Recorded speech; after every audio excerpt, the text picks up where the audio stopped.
सम्पूर्ण गुरुहरुमा नमस्कार। म यो खोलामा आइपुगेको छु।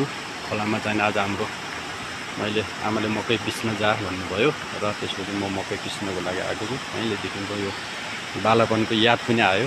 यो हेर्नुहोस् है गुरु, यो पानी घट्टको माथिको पहिलो फेज मुहान हो।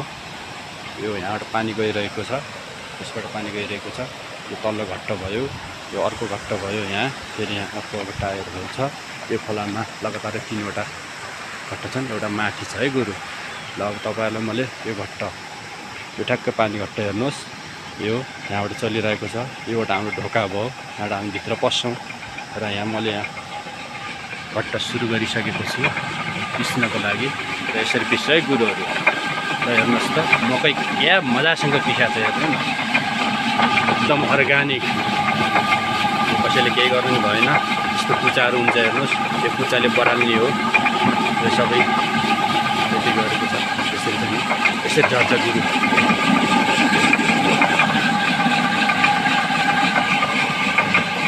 ल हेर्नुहोस् है, यो माथि मकै राख्ने हो, यसरी निकाल्छ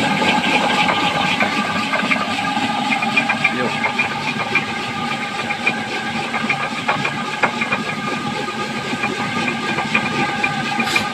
20 देखि 25 मिनटको अन्तरालमा यति पिसिसक्यो है गुरु।